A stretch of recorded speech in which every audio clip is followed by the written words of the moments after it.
So we'll just start with like name, what band you were playing. Yeah. Well, I'm Wilder Mouton. I was in the band Pictures of June from late 2018, early 2019 until 2022. Broke up last June. And then let's talk about like your first exposure to more obscure music, like who put you on that and what the appeal was. Yeah, well, my dad was a big formative part in terms of the obscurity of music for me, because he, I always had this like feeling like he wanted to have a kid that like liked all the weird shit he did. So he was like, I was 12 and he was giving me Schlack CDs and stuff. So he really wanted me to like know that kind of angular, noisy underground rock that he got into, in his like late 20s. And I ended up just like totally falling for it too. He gave me an album by a band called Shotmaker. They're a Canadian 90s, really like pretty early screamo band that was my first of 3 main pipelines to getting into like screamo proper. That whole like late 90s scene, that fed into like Rites of Spring and the historical Moss Icon, Portraits of Past, that passed. And then through Facebook, I got sponsored advertisements for Flowers Taped to Pens when I was like 15. And I was just like, I think it was more like 13, really young. And I listened to it with like no understanding of what was going on. I just kind of like felt it. And like, because they have that kind of, what I call the Midwest mystique, that like, there's so little here. So every time you find something, it's like cooler than anything anywhere else. They have that flavor in them that just makes you feel connected to it. And that was really like a big draw for me, because I was like, there's nothing that feels specific to where I am. Everything is like in the UK or on the coasts. And I think that kind of pummeling heaviness, both emotionally and, distortion guitar-wise, is something that is not unique to the Midwest, but the way we do it is born out of a sort of desolation that isn't anywhere else exactly. Like, it is other places. Like, if you go out to the fucking desert, obviously people are going to be like hot and angry. But I mean, people are hot and angry here, but here this like devoidness of culture, that every town can look the same. There's always a town hall with a gilded roof and dead storefronts all around it. So that connection makes all these bands so a really connected tapestry that makes a lot of sense to me, and just like instantly drew me into it. And the third band was Orchid, obviously, because it always is. And that was through like Rolling Stone's top 40 emo albums, and I found Self-Titled that way. And it was just like, I knew, I did a lot of Wikipedia searching as a kid. So like I went from Shotmaker, like, what were they? Oh, what's Screamo? And I clicked on that, found like the big 4, and then Orchid was like one of those. I wanted to listen to it, didn't really know where to start. That kind of put me on the track, and I just got like hooked from there. Basically the YouTube algorithm shaped that taste. You go from Gatefold to Doc 8 to Ditro pretty quickly, and it goes further down. And also, the scene here did a huge part of just like actually getting into shows itself. So I know a lot of people in the Midwest, like if you live in Omaha and there's no scene, you just listen to YouTube and, Spotify, and you like get your visceral connections that way. But there was a scene here, and it was few and far between in terms of hardcore for a long time. There was a lot of like experimental noise and folk music. And I also grew up listening to a lot of experimental music. And I think that emotional, like kind of angular edge to a lot of screamo was way more interesting to me than the hardcore of like Minor Threat and such, which I also loved. That was my first inklings. But the angularity and the experimentation that was going on, both like in the emotional soul and the actual playing, was like really, that's where that Midwest feeling came from for me, was that they were like refused to do it in any standard way because they, one, didn't have the knowledge of what the standard was because they were so far out, and 2, they just didn't care because they were too far out to care. So that was hard. There were a couple screamo bands here that really shined that light, which was Hive Mind and House Olympics. Hive Mind was like a kind of a noisy grind band, and they had a lot of screamo elements. Like, I'm trying to remember the band's name as influences, stuff I don't even really listen to, but they were on Middleman for a bit. They did a split with What of Us, so like that's kind of how they broke into any level of like screamo mainstream. But I knew them because I saw them like 3 times. And House Olympics was a band, like the first screamo show I ever saw was a House Olympics show just down the street in a basement. And Dwayne from Merchant Ships was the drummer. Yeah, and it was just like kind of a little shoegazy, a little on the post-hardcore side. I was into that kind of thing at the time, like Cursive, and it kind of like bridged that gap a little bit. I ended up just following that band around town. Just like emailed them like, what are all your shows for the next like month? And I just went to every single one in like every basement in town, which like just fueled that obsession of like actually seeing the bands, because that is such a harder thing to do than listening to them. Yes. So like, yeah, I mean those were the main pipelines, like in terms of local YouTube algorithm and internet exposure was the big thing. Sure. And so you had a really cool dad. I mean, putting you on a shellac. That's fucking yeah. But I love how you described like the sort of devoid nature of the Midwest with like abandoned storefronts, and there's a lot of like vegetation here, dense forest, which always like gives me a unsettling feeling. I think what goes on in there. I'm curious, like, did you find a lot of younger kids listening to this shit? And you touched on that a little bit, but did it feel like did you find that community pretty instantaneously after? What did that look like? What were they doing? What were you guys doing? I mean, as like a youth, I mean, I was kind of a delinquent when I was like a little, like 14. Like I did a lot of like slashing tires and lighting stuff on fire, which was like not as much in like I was in like the more punk days. No one was really listening or giving a shit about what other people had to say. So, you know, I showed my friend Schlack and they liked that he said fuck, and so we listened to it. It wasn't like a huge emotional connection. But like when I got into high school and I met more like-minded people, I would like show them Seisha and they'd feel like the emotional connection that I felt. And like we really bonded over that kind of thing. And like, you know, we made art together that was like inspired by that kind of feeling, and would hang out and like get high and listen to just like as many screamo releases as I had physically at the time, like an MP3 player into a boombox kind of thing. And like it kind of snowballed because I would show my friend a band, they would look it up on YouTube, then the algorithm would show them a band, they'd show me and someone else, and then it kind of connected this network. So like someone I didn't know that well recommending me music that I liked and either knew already or actually didn't, but I had members of bands I already knew. So it had this real like the social network and the digital network really combined to make this like homunculus of intersecting tastes and, you know, God. Yeah, it was like a really widespread connection. Everyone I knew ended up getting into screamo in some form at some point. And so we all we would like, I try to get them to go to shows with me, and sometimes they could, sometimes they couldn't. Like when Gift from God played in town like years ago at a space that it was open for like 6 months.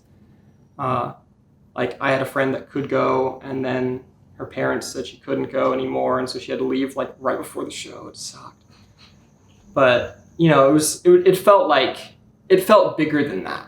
It felt like just because we're kids, there's something more than this that like is so primal that like it felt like our music, but it didn't feel like it was always going to be just our music in this way. Like it felt inherently shared, this inherent shared connection through that emotional catharsis, which like it emanates within people that are young because they don't have any filters, but it also emanates with people that are older than that because they have so many filters that they need something else, you know. Like I ended up showing a lot of screamo to my dad because I knew he'd be into it, and he's like more into it than I am at this point because he was like, you know, he's had his fair amount of time being closed off, and I think that's what helps everyone. It's like everyone has a period when they're closed off, and I think screamo breaks through that harder than like anything else even if it does it in a shitty way, like a shitty band, but like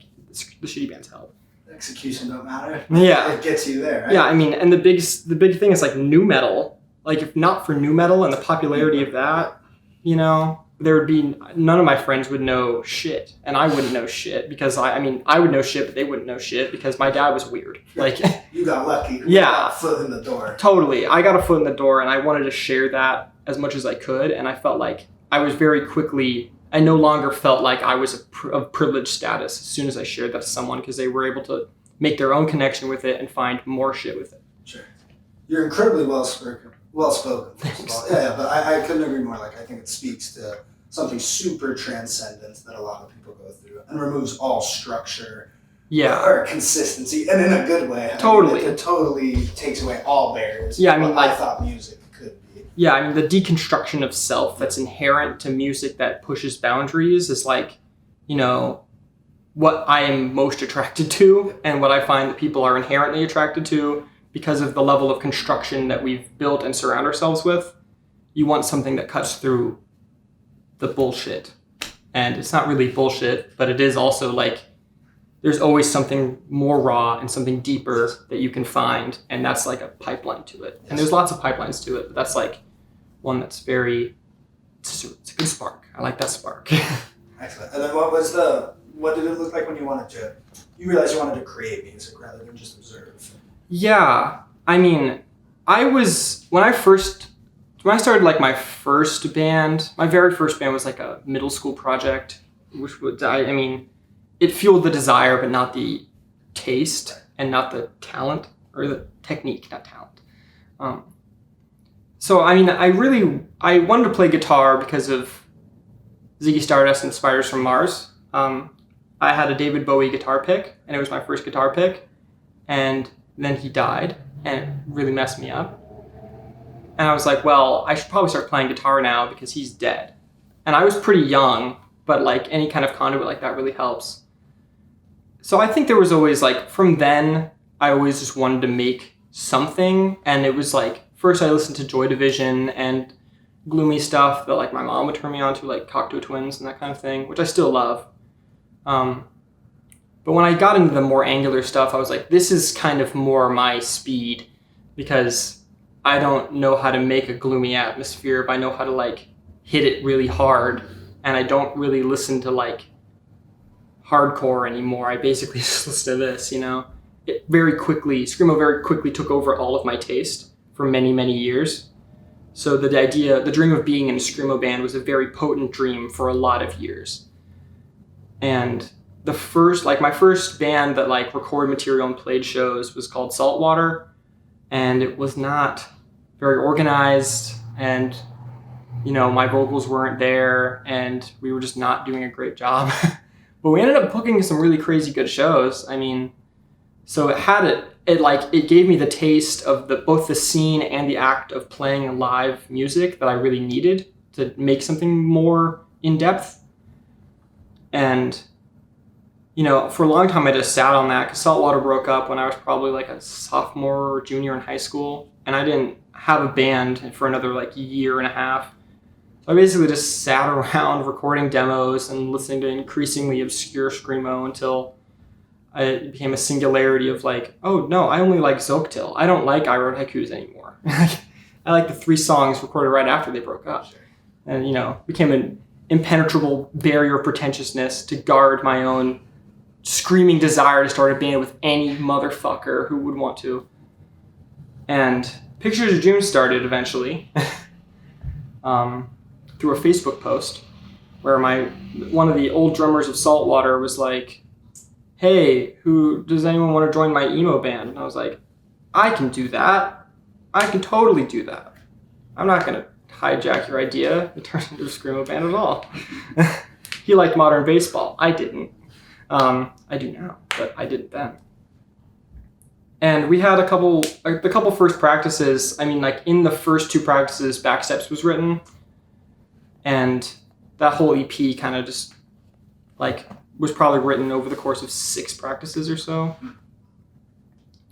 Yeah, it was a quick progression. I mean, because that's just I was waiting for that opportunity. I had things already prepared. Backsteps came from a song I'd already written, and some of the other riffs were recorded right then and there. Like Inner Machinations was written entirely at a band practice, like second or third practice, barring the samples. And the other ones I wrote by myself, the guitar parts at least, and we just kind of fit everything together afterward. Because I wanted to do that for such a fucking long time. And, like House Olympics had broken up, Hive Mind had broken up, there wasn't anything left. There were no other like local bands I could go and see that did that for me. It felt like I had to do it now, DIY was important to me because that's the only way I saw shows where I was actually let the fuck in. Being 15, 16, like they don't, there's not a lot of rights for kids and teenagers. So like being able to pass the buck, like now that I'm, a little older than 15, I can play shows and people can like get into the shit I was into, which isn't to say like, I just want to spread the seed of my taste, but I wanted people to like have an emotional connection and a catharsis, regardless of whether they liked what I was doing or not. Provide the outlet, at the very least, let it be able for people to participate in, rather than X them out. Totally. Sonically and emotionally and like mentally, it sounds like, or what I read from you is like, there's a lot of pent up ideas, like just a year stagnant, and finally you get to go for it. What were some of the themes you were thinking about while recording and while screaming and while all that? Like, what did it serve as a vessel for you? Well, one of the reasons I'm glad Pictures of June broke up actually is because both of the EPs had a lot of connections to an unhealthy living situation I was in as a kid. From 17 through like right when the beginning of the pandemic, it finally broke. But so like, it was just, my mom and I lived with like her abusive boyfriend for a number of years.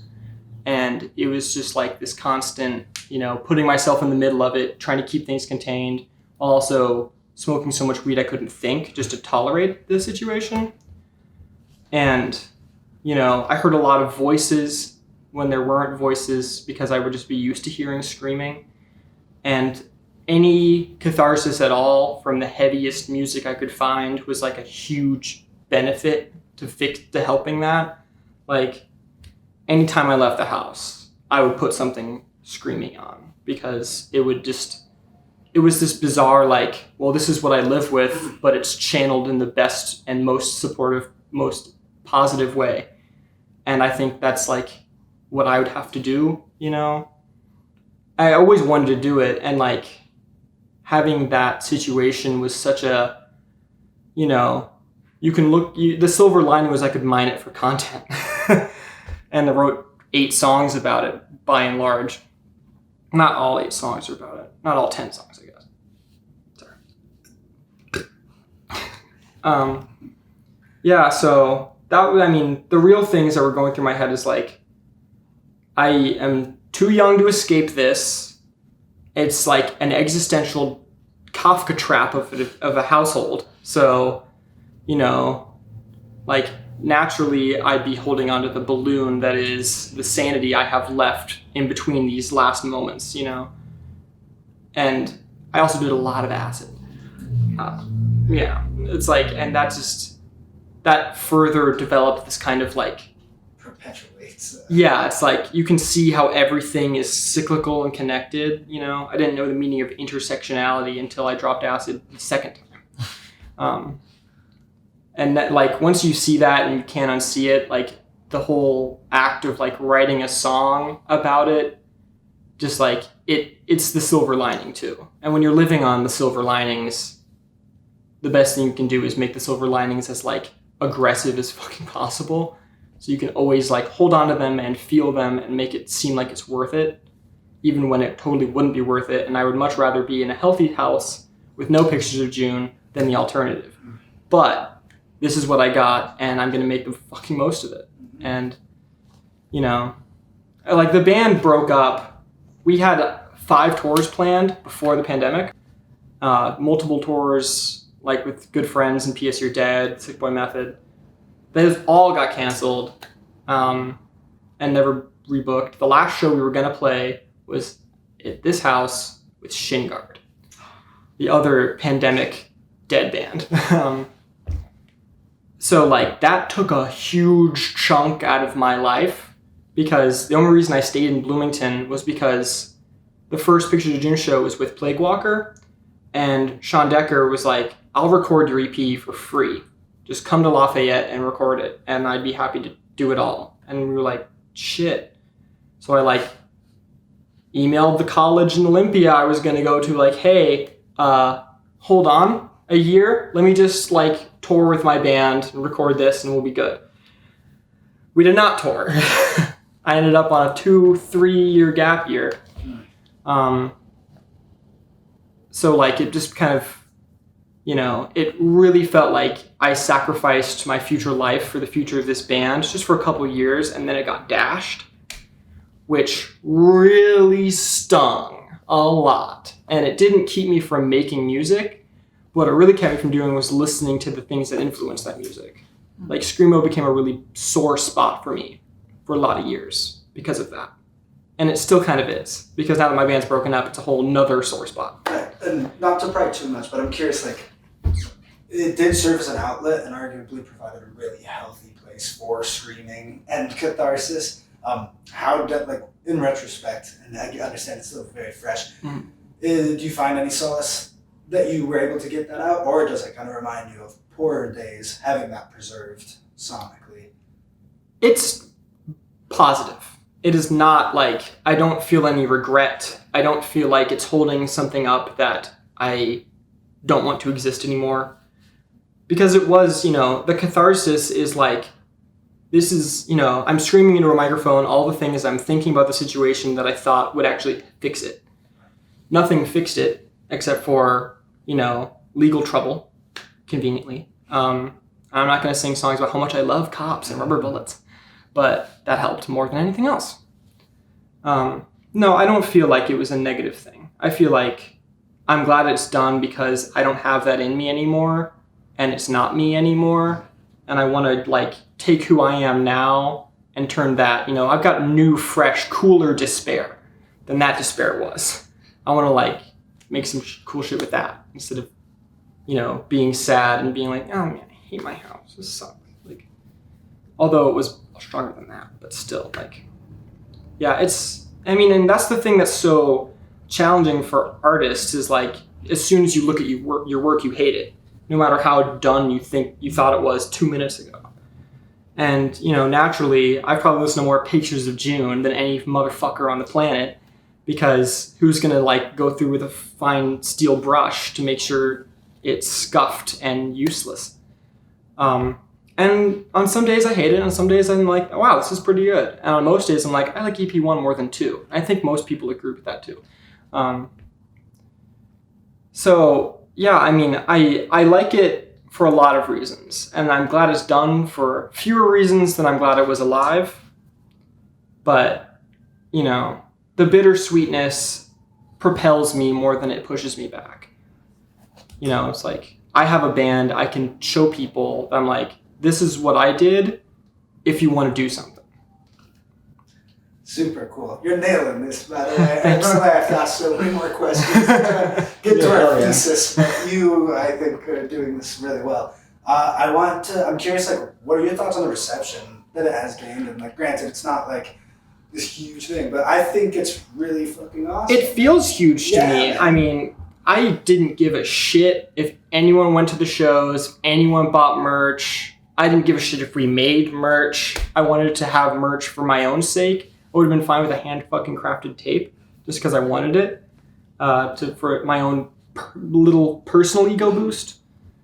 But the fact that, like, someone in fucking Switzerland ordered a Pictures of June tape blows me away every day, because, like, there's SpongeBob samples on that fucking cassette, and you bought it in Switzerland, like, one of 20. Like, so yeah, I mean, that anyone ever listened, that, like, when we said we were breaking up, like, people filled the DMs and were like, this crushes me. I'm like, crushes you? Like, who the fuck are you?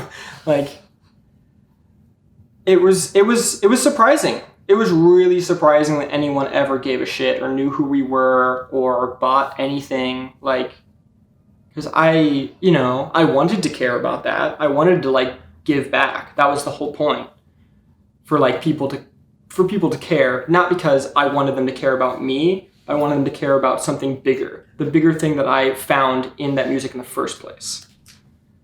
So I felt more like a conduit than I felt like an actor. So the fact that anyone cared about my band as an actor was like a total trip. Like Seisha had like 3 tours in the original lineup, and they had like 2 people per show. It's like, and that band's like just sold out Brooklyn like 3 fucking times in a row. So, I mean, it's always a shock that anyone ever cared, like ever. And like on the last show, I was selling merch at that table, and people came up to me and they were like, "You're the first heavy band I ever saw, and this will mean everything to me like forever." And I'm like, Jesus fucking Christ. Like, too bad it wasn't a better band, but I'm glad I could do that. You know?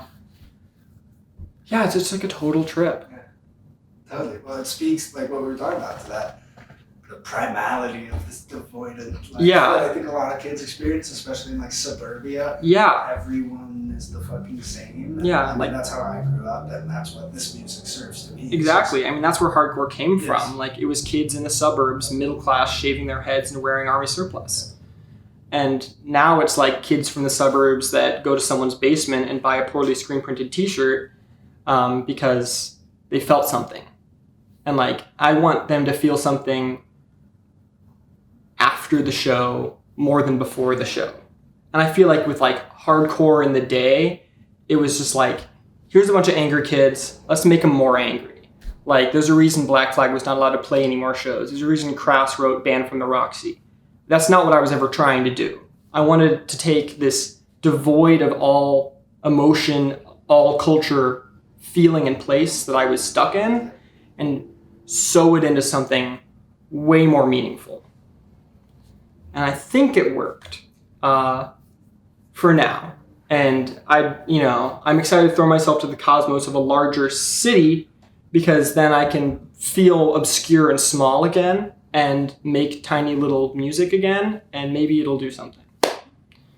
That's my goal for that. And with this music, as it often tends to go, 10 years down the line, the impact will be a lot different than now, right? Yeah. You have no idea what it's going to do. Exactly. I mean, people always talk about like, oh, the Screamo band reuniting for their split 7-inch. I'm like, it'd be cool if I did that. I don't know if anyone would care. I don't care if anyone would care.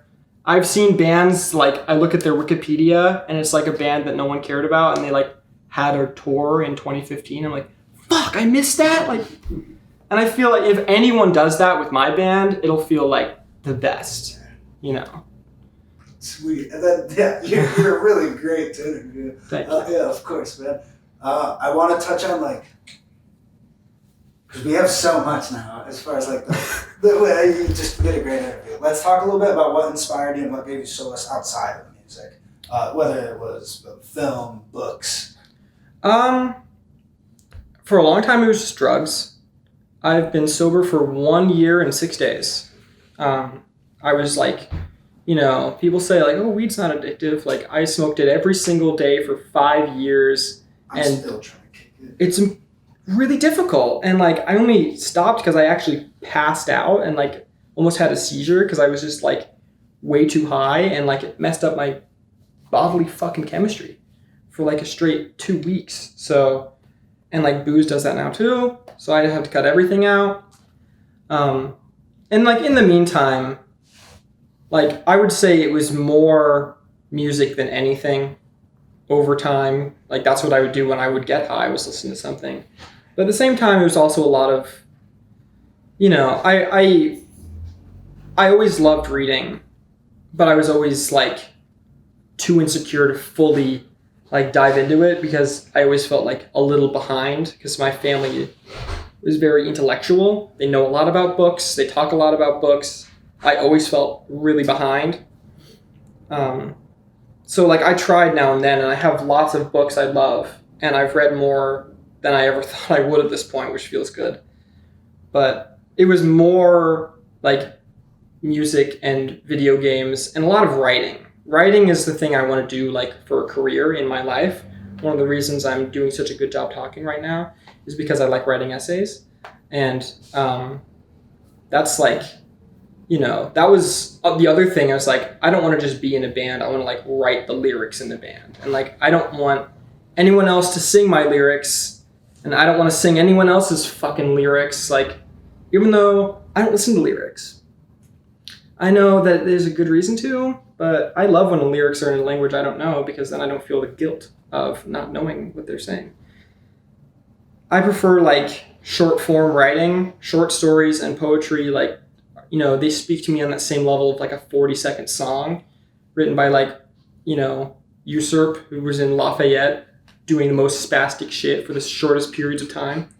You know, those kind of intersect for me. It's like short form, highly potent creations. Like, I'm drawn to that more than anything. The momentariness of stuff. So like, I got a lot of enjoyment out of slashing tires and lighting shit on fire, because it burns or it deflates, and then you walk away, and it takes like less than 5 minutes. And I like longer form stuff too, reading full books and listening to post-rock. But I don't know. It has to be one of the extremes for me. Like, I'm either sitting at home committing no crimes, or going outside committing all the crimes. So something about the extremes really like attracts me. Short form writing, short form music, long form writing, long form music. Okay. Then I do gotta ask, what do your parents think of your musical endeavor? They love it. Yeah. They're very supportive, which feels pretty good. I'd be fine if they weren't, but it feels good that they are. I mean, my dad flew here for the last Pictures of June show from Seattle because he like really gave a huge shit, which is awesome. I mean, because Screamo has become a huge part of his life now, and I did that to him. And like my mom, she's like very, like, I would say I get more of my emotional side from her. She's very tuned in that way. And she just like, she would listen to music and like know how I was feeling when I made it. And she was just like, I can't believe that my Spawn did this, you know? Because, you know, it is a little bit more impressive than like a verse, chorus, verse song that like, you know, the reason Kurt Cobain's such a hit is because his verse, chorus, verse songs were actually kind of good. Like, not great, pretty good. Good enough that like had a crossover appeal. And I always hated verse, chorus, verse songs because I thought it was boring.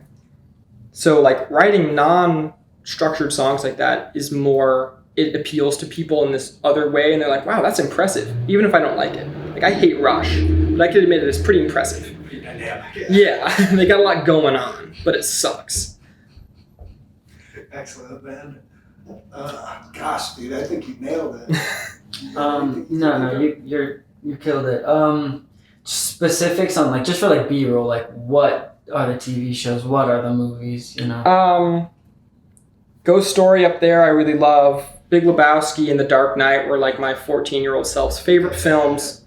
I really love the movie, what's it called? La Haine? Yeah, the French. The French, yeah. Love that movie. That one really struck a chord. Eternal Sunshine, less and less over time. Kaufman's cool though. Charlie Kaufman's really cool. Kaufman is cool. And I like a lot of P.T. Anderson's films. Can't name one of them. A Master. Yeah. Waking Life is another movie I really like. Linklater is one. Yeah, Linklater. You ever seen Slacker?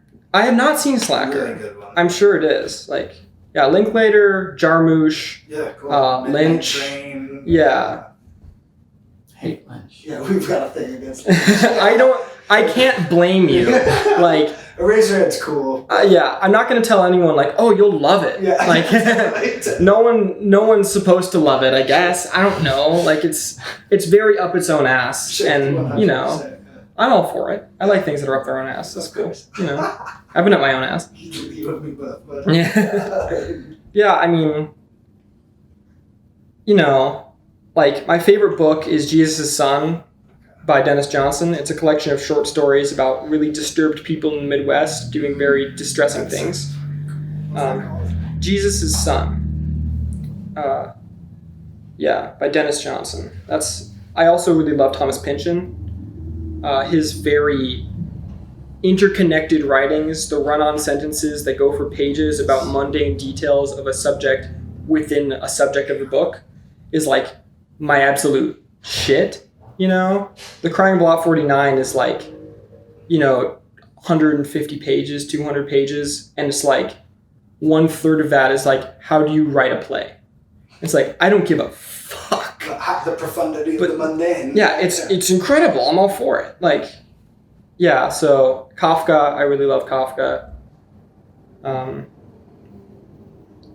Those are the main things. Video games too, but I don't know if they have as much cultural significance aside from Spec Ops: The Line, which I think has a lot. Yes, good on you. Yeah, that's a great one. Yeah, what a moral story. Man. Yeah, it's like, oh, maybe we shouldn't bomb the Middle East. Yeah. Maybe we should stop bombing the Middle East. Phosphorus and it shows you the fucking. Yeah, it's like this is what actually happens when you phosphorus people. Yeah. It's like, well, it's not technically Geneva because it's too vague. Yeah.